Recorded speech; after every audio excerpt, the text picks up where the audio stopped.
어떤 사람이 인터넷에다가 이런 글을 올렸더라고요. 루이비통 시계인데 진품인지 가짜인지, 이게 진품이라면 얼마나 받을 수 있을는지 이렇게 올렸더라고요. 사람들이 대부분 댓글을 달기를 그 짝퉁이라 그랬습니다. 명품의 모조품이라는 말이죠. 만일에 루이비통에서 시계를 많이 안 만드는데 진짜로 루이비통 시계는 제품 번호에 따라 다르겠지만 기본적으로 1,000만 원이 넘는 명품이라고 합니다. 그런 시계를 선물로 받았다면 뇌물이든지 아니면은 너무너무 사랑하든지 아니면 너무너무 존경하든지, 그것도 아니라면 훔쳤든지 주었든지 그런 것이지 않을까, 그런 댓글들을 달죠. 진짜 선물 받은 것이라면 전문 명품관에 가서 루이비통 그 가게 가서 알아보면 될 텐데 왜 인터넷에 그런 거를 올렸냐, 그 말입니다.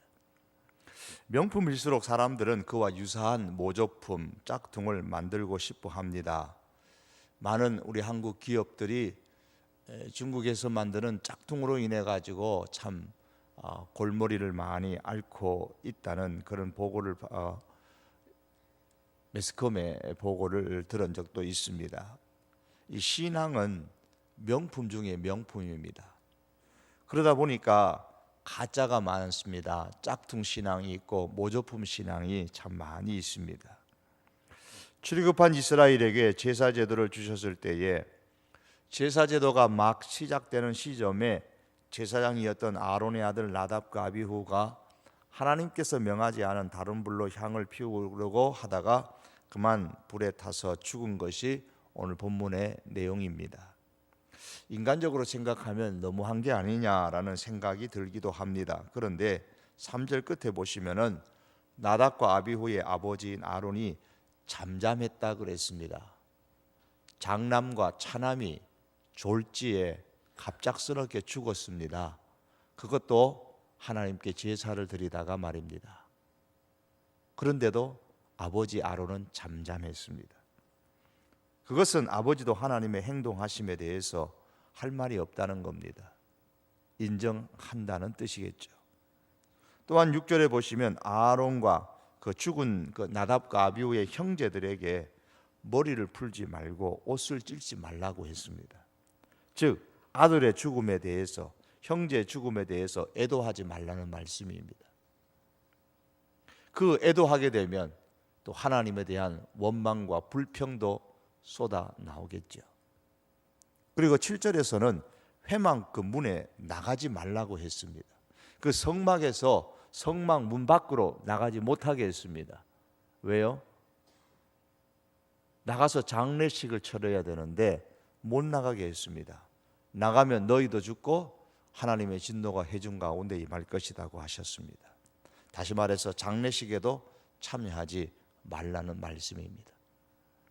하나님은 이렇게 이 나답과 아비후의 문제를 아주 단호하게 처리를 하신 겁니다.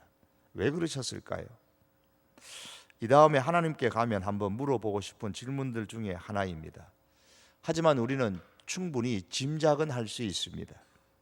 하나님께서 명하시는 불로 드리는 이 제사가 명품 진짜 신앙을 의미한다면 하나님께서 명하지 않는 다른 불을 담아 분향하는 것은 거짓 신앙, 모조품 신앙이라고 할 수가 있습니다. 만일에 나답과 아비후가 잘못된 방법으로 드리는 제사를 하나님께서 그냥 모르고 그랬을 것이라 생각하고 용납을 하셨다면 나답과 아비후 그리고 그 제사 드리는 광경을 지켜보는 모든 이스라엘 백성들은 참된 신앙과 명품의 진짜의 신앙을 분별할 수가 없었을 것입니다. 그 광경이 바로 신앙의 기준이 되는 것입니다. 명품의 신앙으로부터 분별되지 않는 어떤 모조품의 신앙의 엄청난 영향력 아래 놓이게 된다면 사단은 이 방법을 사용해서 이스라엘 공동체를 자신의 지배권 아래에 두게 될 것입니다.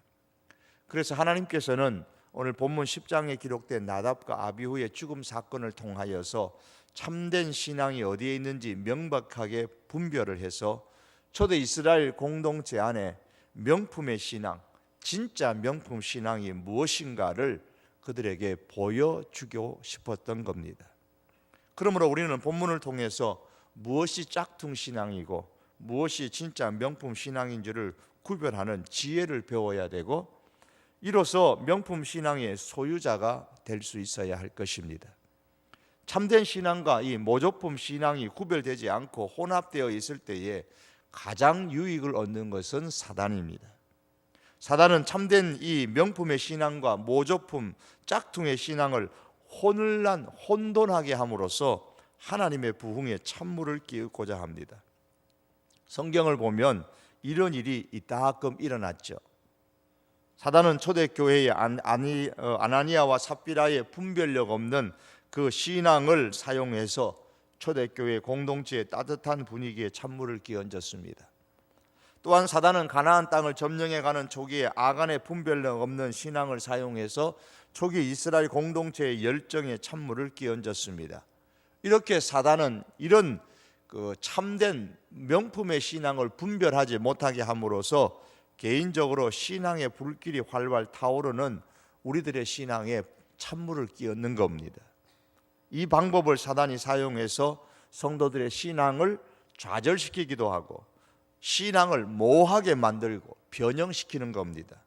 또한 때로는 이로써 성도들의 신앙의 정서를 퇴화시키기도 하고 때로는 혼란과 유혹에 빠지게 해서 헤어나기 힘든 영적인 광야에서 방황하게 만드는 것입니다.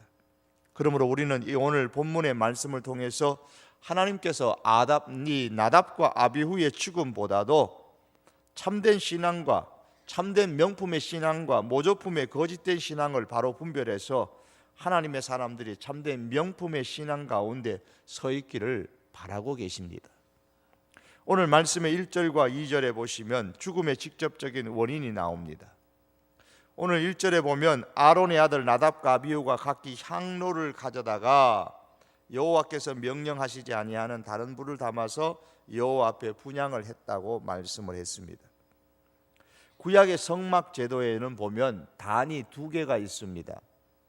하나는 성소 안에 있는, 즉 성막 안에 있는 그 첫 번째 단, 첫 번째 성소죠. 성막 안에 첫 번째 있는 그 성소에 있는 향단이 있습니다. 다른 하나는 그 성막 뜰에 있는 번제단입니다. 이 번제단에는 아론이 처음으로 제사 드릴 때 하나님께서부터 직접 내려온 불을 꺼트리지 않고 항상 피워놓고 있었습니다. 그 불을 꺼트리지 말라고 하셨습니다. 그리고 이 향단은 성소 안에 있습니다. 성막으로 들어가면 그 안에 먼저 성소가 있고 그 안에 지성소가 있죠. 여기서 이 성소 안에 있는 향단에 향을 피우도록 되어 있습니다.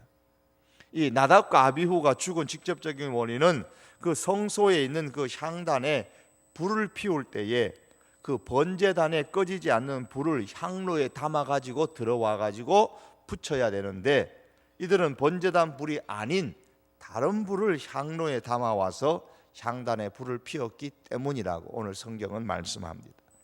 다시 말해서 나답과 아비후는 번제단의 불이 아닌 하나님께서 명하시지 않은 다른 불로 향을 피우다가 죽었던 겁니다. 그런데 하나님께서 명하지 않은 다른 불로 향을 피웠던 것이 왜 그렇게 죽을 만큼 잘못된 것일까요? 오늘 그 이유를 우리는 3절을 통해서 알 수가 있습니다. 3절에 보시면 모세가 아론에게 이르되 이는 여호와의 말씀이라 이르시기를 나는 나를 가까이 하는 자 중에서 내 거룩함을 나타내겠고 온 백성 앞에서 내 영광을 나타내리라 하셨느니라. 나답과 아비후가 죽은 다음에 모세가 아론에게 하나님의 말씀을 전했던 겁니다. 왜 자기 아들이 죽었는지 설명해 줘야 되잖아요. 그래서 하나님께서 모세를 통해서 아론에게 얘기했는데 아론이 그 말씀을 듣고 잠잠했다고 했습니다. 이 말씀 속에 나답과 아비후가 왜 죽었는지를 우리는 볼 수가 있습니다. 나답과 아비후는 하나님 앞에서 하나님의 거룩함을 드러내지 못했고 온 백성들 앞에서 하나님의 영광을 나타내지 않았다는 겁니다. 나답과 아비후는 먼저 하나님 앞에서 하나님의 거룩을 나타내지 않았기 때문에 죽었습니다. 즉 하나님이 명하지 않은 다른 불을 가지고 향단에 불을 피웠다. 이것은 하나님 앞에서 하나님의 거룩을 나타내지 않은 행동이라는 것입니다. 그들이 번제단의 불을 사용하지 않은 것을 하나님은 그들이 하나님의 거룩함을 사람들 앞에 나타내지 않은 것으로 간주하신 것이죠. 나답과 아비후가 왜 그 하나님의 불과 다른 불을 구별하지 못했을까요? 못한 걸까요? 안 한 걸까요? 뭐 이 정도야 불이면 어떠냐, 아무 불이면 되지, 향단에 불 피우는데 어떤 불이면 무슨 상관이 있느냐, 그렇게 가볍게 생각한 것인지 아니면 이게 지금 하나님의 불인지 아닌지 분별을 못했던 것인지 어느 것인지는 우리가 생각해 볼 필요가 있죠. 본문 8절 이하의 말씀을 보면 나답과 아비후가 하나님의 불과 다른 불을 구별하지 않은 것이 아니라 분별하지 못한 것으로 우리가 짐작을 하게 됩니다.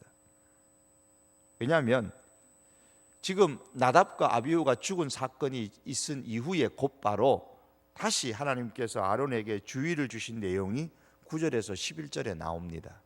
그 말씀에 보면 너와 네 자손들이 회막에 들어갈 때는 포도주나 독주를 마시지 말라. 그리하면 너희 죽음을 면하라. 그리하여 죽음을 면하라. 이는 너희 대대로 지킬 영영한 규례라. 그리하여야 너희가 거룩하고 속된 것을 분별하여 부정하고 정한 것을 분별하고 나 여호와가 모세를 통하여 모든 규례를 이스라엘 자손에게 가르치리라 그랬습니다. 이 말씀으로 미루어 보건대 나답과 아비후가 하나님께 제사를 드리러 성막에 들어가서 향단에 불을 피우는데 술을 취하지 않았을까 싶습니다.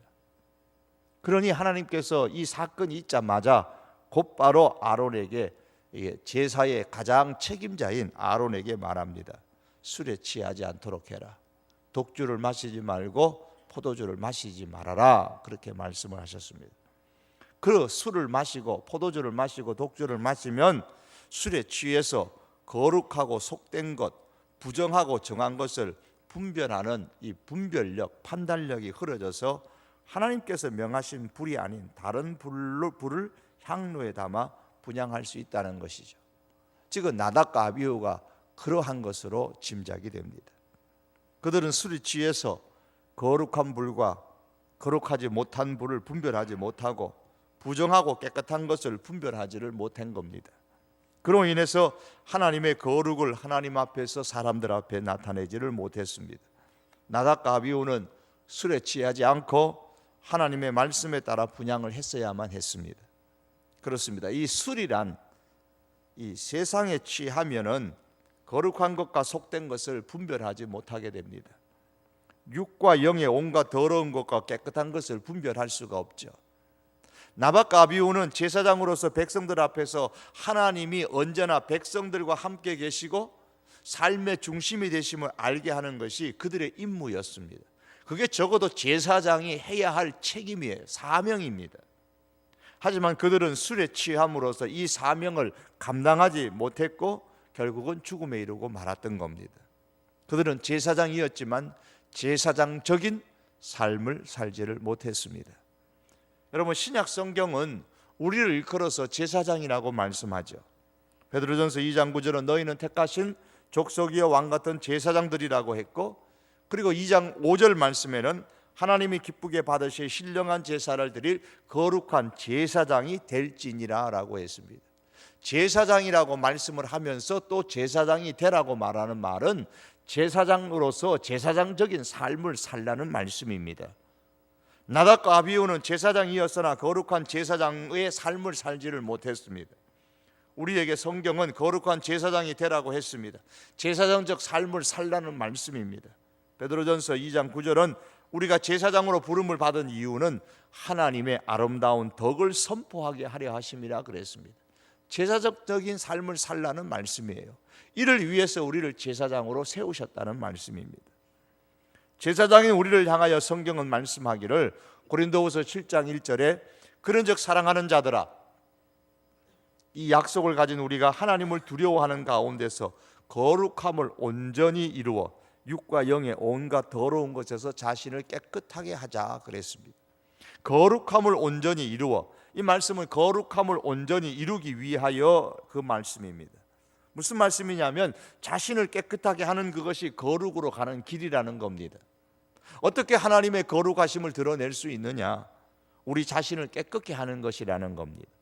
성경은 거룩함을 이루기 위하여서 육과 영의 온갖 더러운 것에서 자신을 깨끗이 하자라고 했습니다. 하나님은 자신이 거룩하신데 그 자신의 거룩함이 사람들 가운데 나타나기를 원하셨습니다.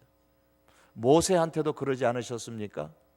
모세야, 왜 내가 나의 거룩함을 백성들 앞에서 나타내지 못했느냐? 그래서 모세를 가나안 땅에 들어가지 못하게 하셨습니다.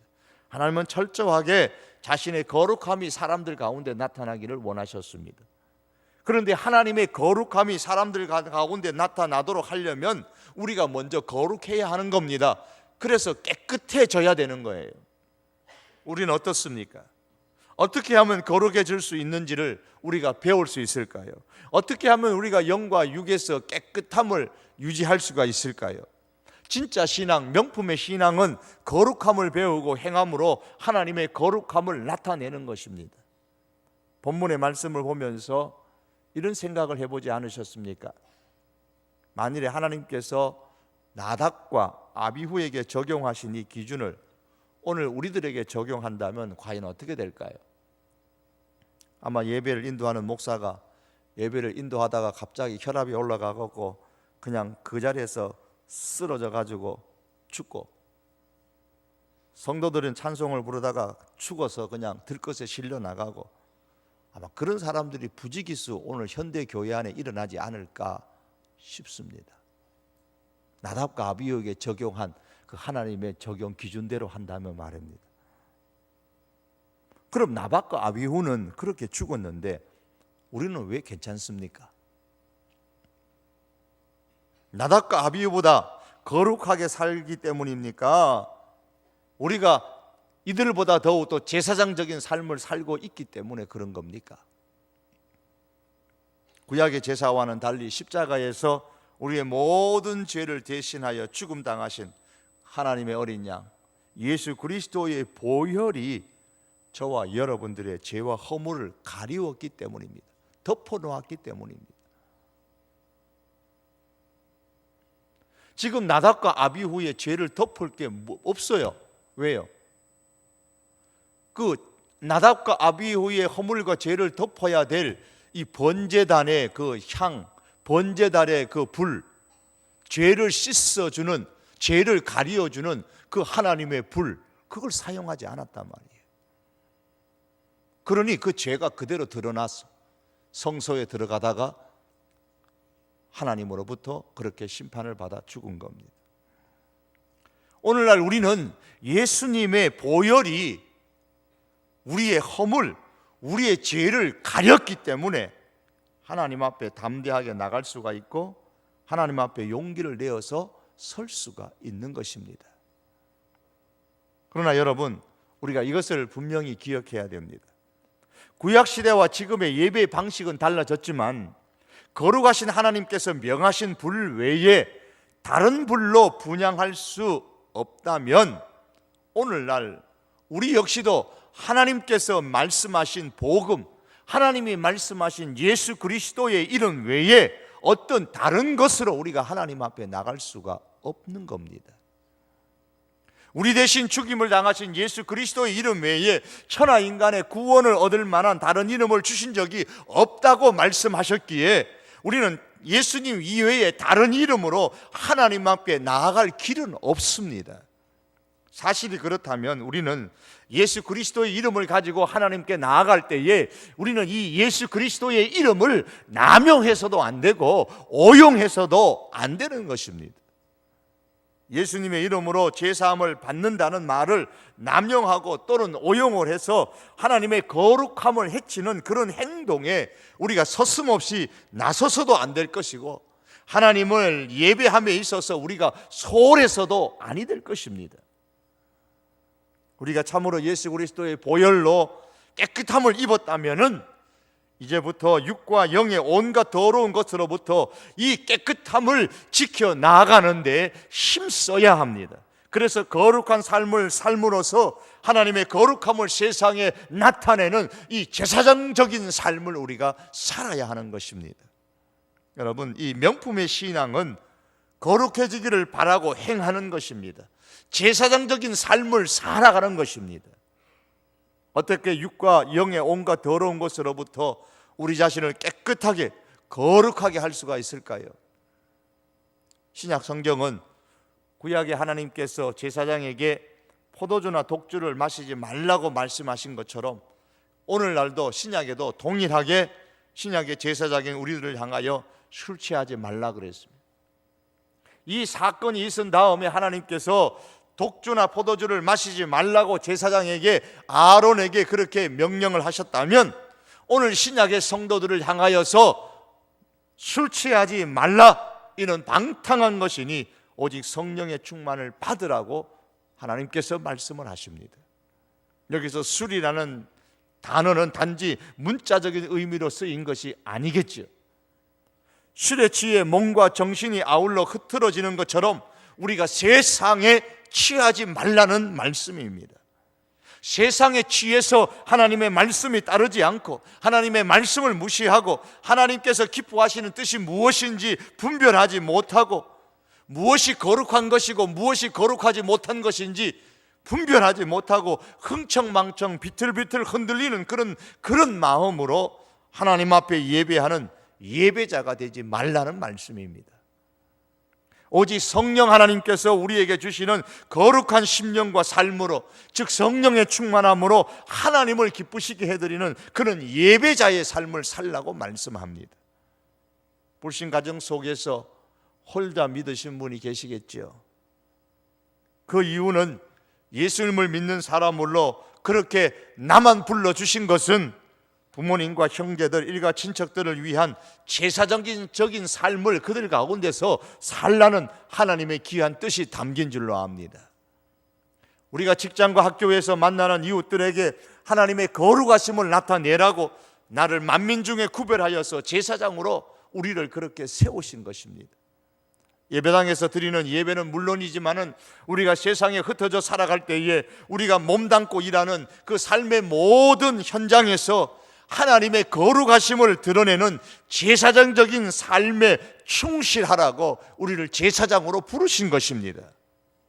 우리가 하나님께서 우리를 이렇게 제사장으로 부르신 그 이유를 바로 알고 우리의 삶의 현장 속에서 하나님의 거룩하심을 드러내는 제사장적인 삶을 충실하게 살아가는 이 신앙, 이것이 바로 명품의 신앙인 것입니다.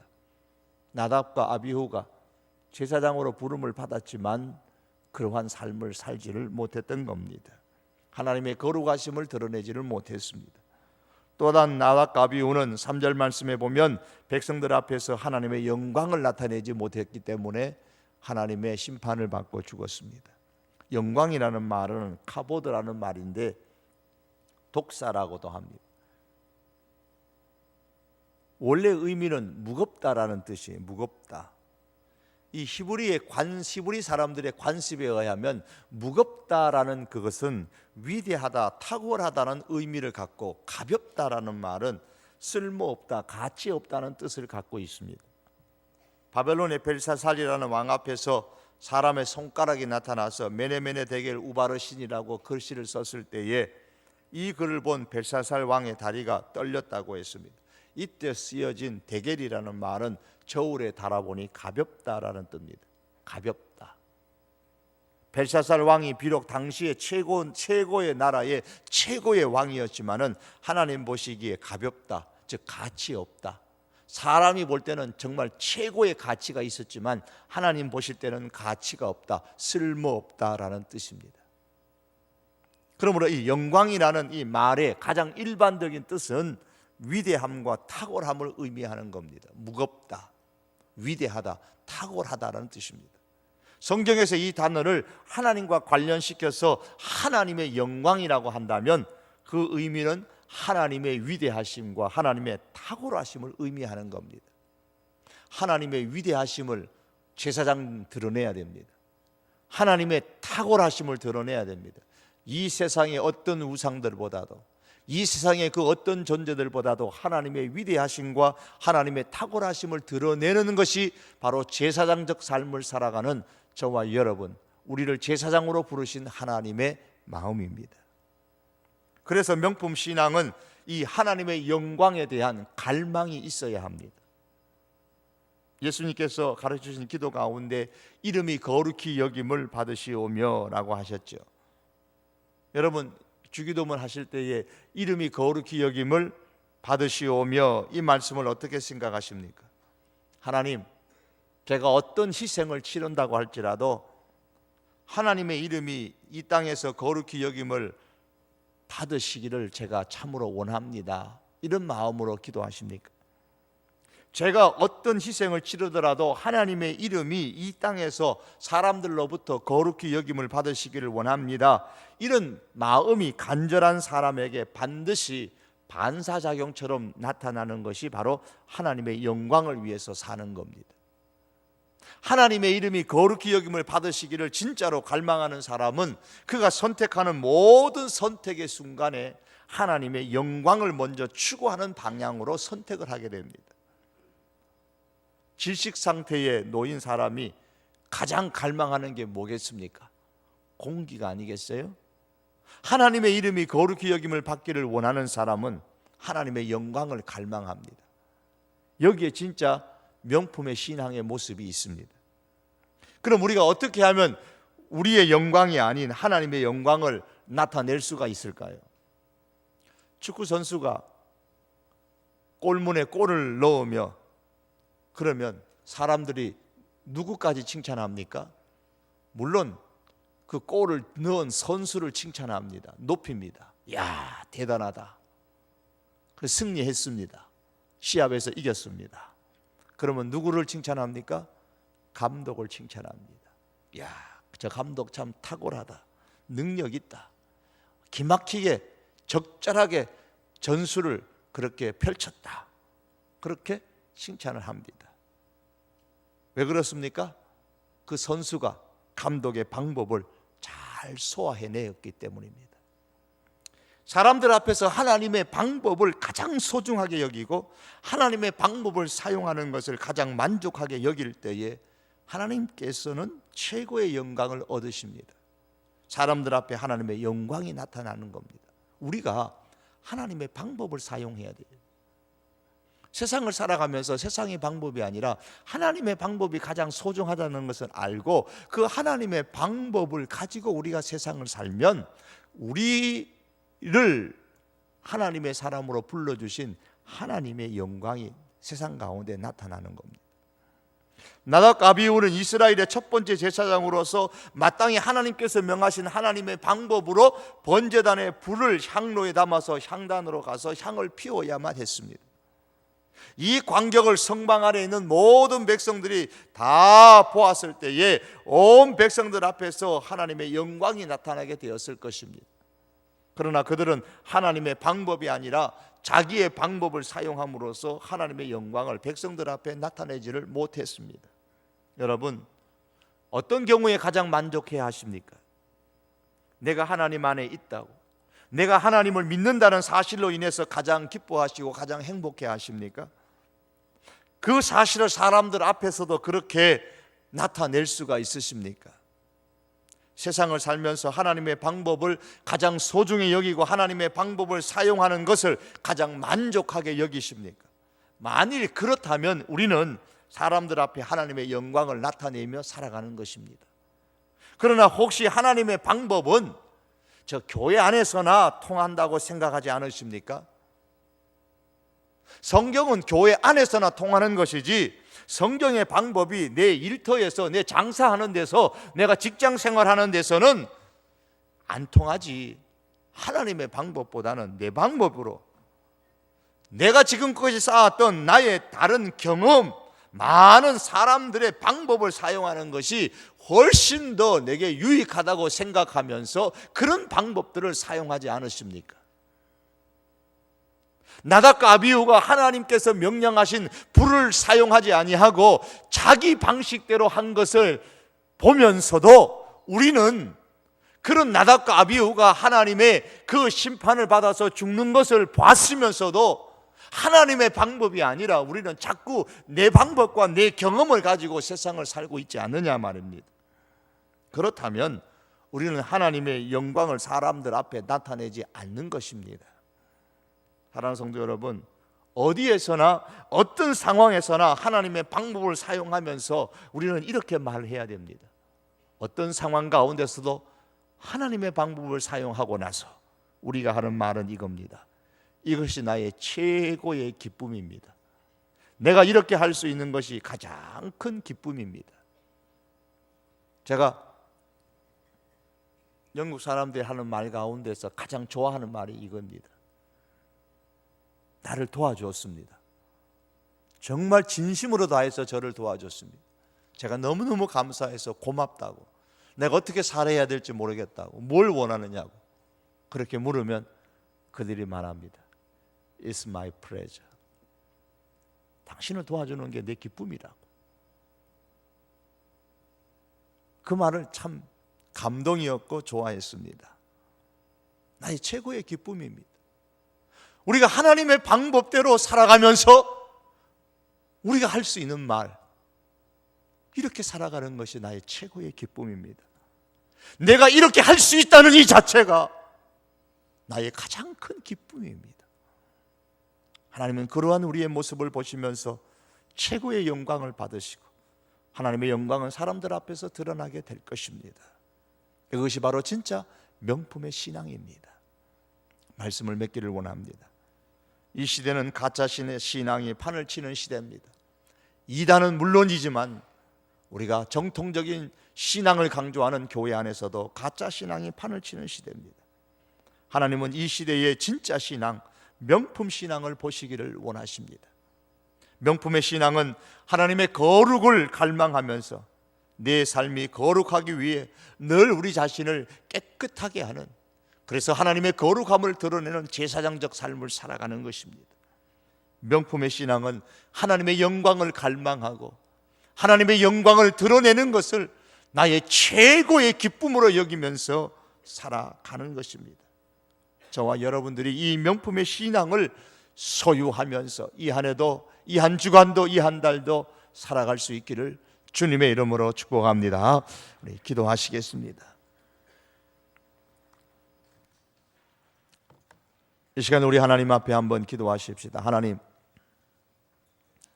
거룩하신 하나님, 내 삶이 거룩하고 제사장적 삶을 통하여서 영과 육을 깨끗하게 함으로 통하여 하나님의 거룩함을 드러내는 삶을 살 수 있게 해 주십시오. 하나님의 영광, 하나님의 방법대로 살아가는 이것이, 하나님의 영광을 나타내기 위하여 하나님의 방법대로 살아가는 이것이 나의 최고의 기쁨입니다. 이렇게 살아갈 수 있다는 것 사실이 나의 최고의 기쁨입니다. 이 고백을 우리가 할 수 있는 믿음의 사람으로 살 수 있게 해달라고, 우리 이 시간 한번 말씀을 기억하면서 우리 하나님 앞에 한번 기도하십시다. 이 한 해는 좀 더 작년보다 거룩하게 분별된 삶을 살게 하옵소서. 이 한 해는 작년보다 좀 더 하나님의 영광을 드러내기 위하여 하나님의 방법으로 살 수 있게 하여 주시고 이것이 나의 기쁨이 되는 삶을 살게 하옵소서. 우리 다 같이 한번 하나님 앞에 같이 기도하시겠습니다.